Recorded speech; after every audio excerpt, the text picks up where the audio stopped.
Здравствуйте, дорогие друзья! Я приветствую вас на новой лекции канала «Жизнь после жизни есть, я знаю», который посвящен доказательствам жизни после смерти и устройству потустороннего мира, куда каждый из нас попадает по завершении своего земного пути, где и воссоединяется с ранее усопшими родными и любимыми и продолжает бесконечное путешествие по нашей прекрасной и удивительной Вселенной.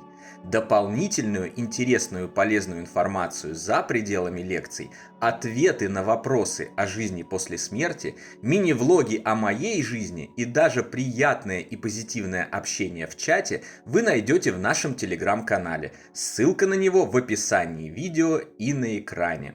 Сегодня же мы еще раз подробно поговорим об одном из самых важных вопросов и одной из самых серьезных проблем нашей жизни – влиянии горя и скорби живущих на жизнь и состояние умерших.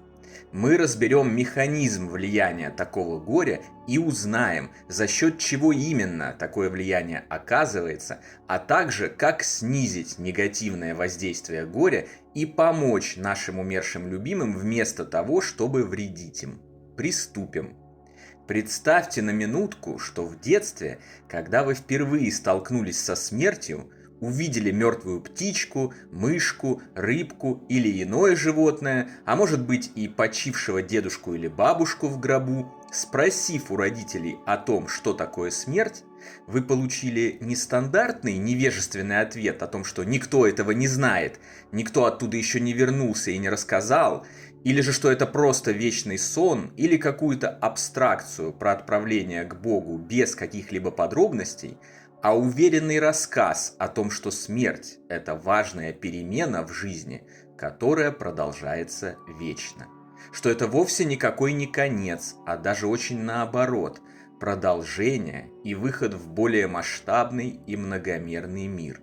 Что мы бессмертные духовные создания, дети Господа, которые воплощаются в бренном теле, удивительной биологической машине, использующейся нами для получения опыта, знаний, обучения и выражения себя в тех или иных ситуациях на планете Земля.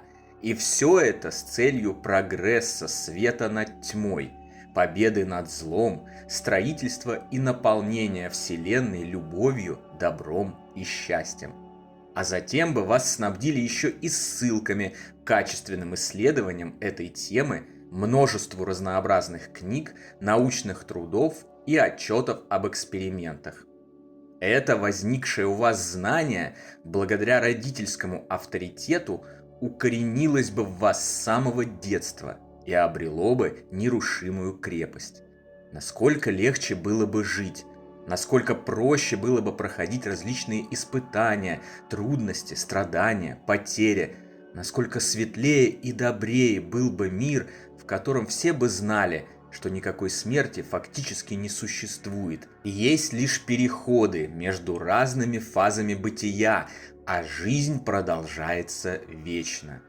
Не нужно было бы бояться пресловутой старухи с косой и тратить большую часть жизни на то, чтобы избежать встречи с этой страшной фигурой в темном балахоне, сжимающей косу в своих костяшках.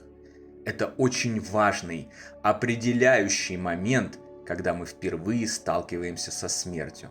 Это наша первая и, пожалуй, самая важная в жизни развилка.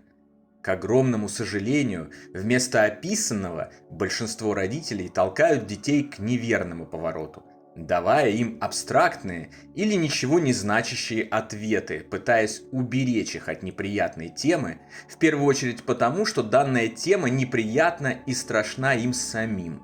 А затем уже дети, повзрослев, повторяют их ошибки, погружают в страхи сами себя и всех остальных, для кого они являются авторитетами.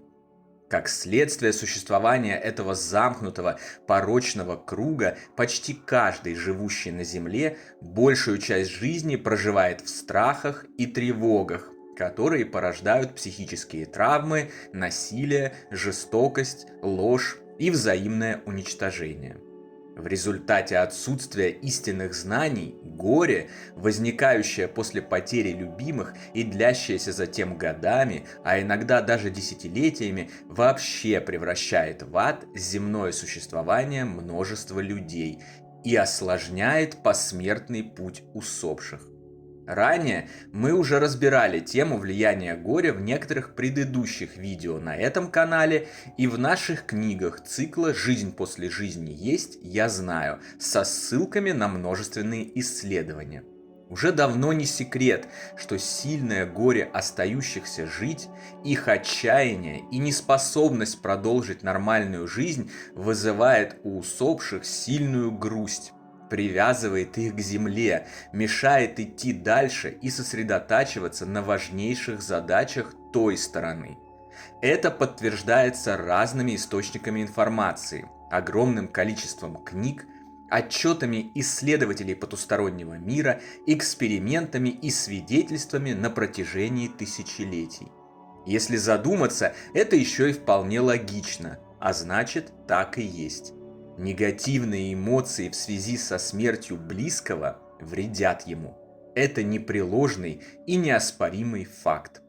Однако для многих остается непонятным, каким образом это происходит, каков механизм такого влияния, и как предотвратить это вредное влияние и отказаться от того, чтобы наносить вред любимым умершим. Давайте разбираться. Все мы слышали выражение, что мысль материальна. Несмотря на то, что повсюду расплодились различные НЛПшные курсы и их рубящие капусту авторы, и это выражение многим набило оскомину до тошноты, на самом деле это так и есть. Любая мысль – это вполне материальный объект более низкой атомной плотности или более высокой частоты вибраций, который в момент рождения или сотворения, если быть точным, отделяется от сознания и направляется к тому, на ком мысль сосредоточена.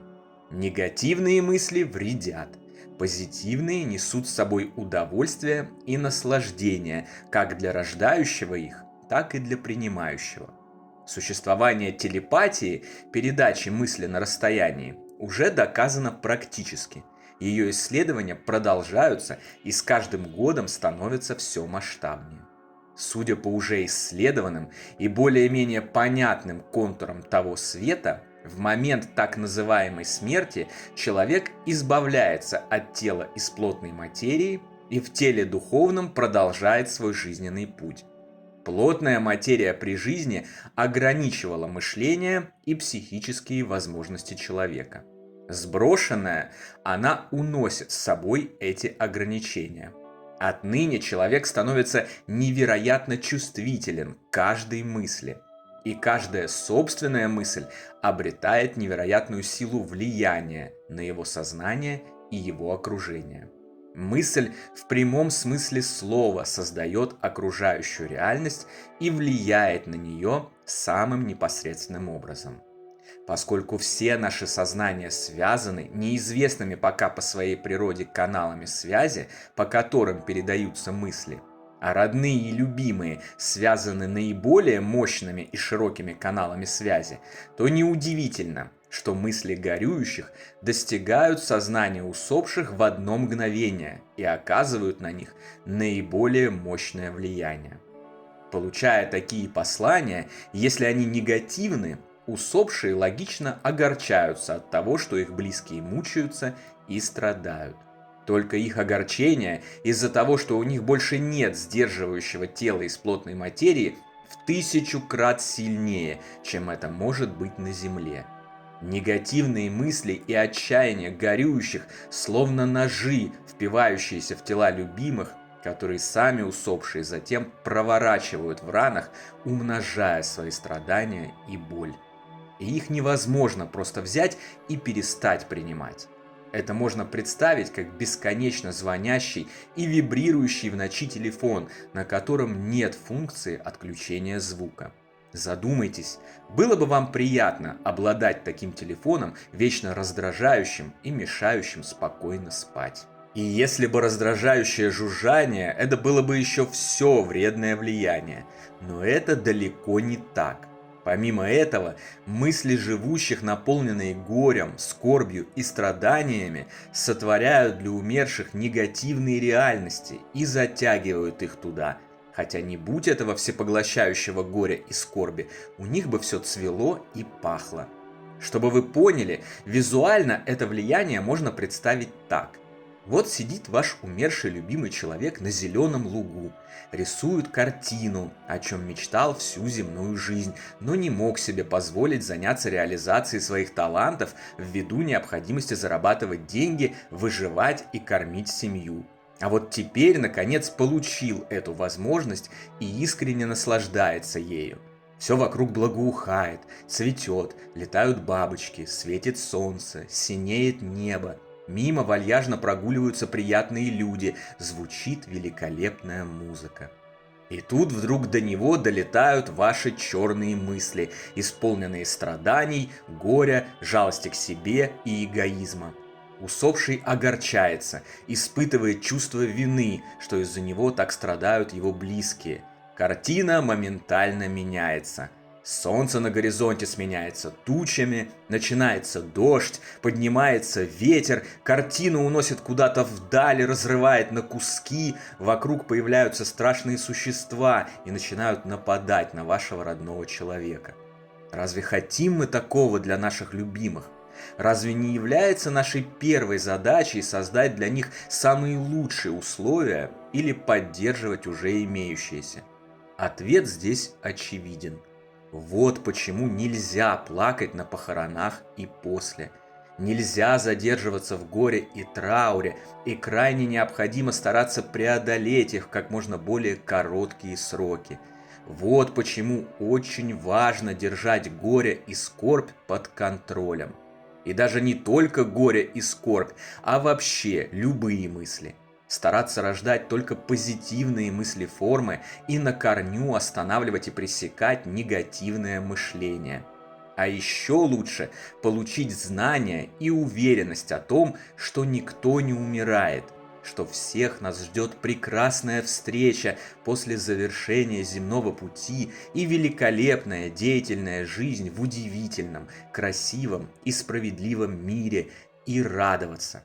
Да, как бы сейчас шокирующе и кощунственно это ни звучало для слушателей, привыкших к жизни в современном мире со всеми его заблуждениями, давно пора отбросить устоявшиеся стереотипы бездонной печали и скорби по поводу ухода близких, вернуться к древним истокам, к знаниям наших далеких предков и радоваться, как радовались они, провожая наших любимых в замечательное и захватывающее путешествие, столь ошибочно называемое смертью и представляющееся как нечто фатальное и окончательное.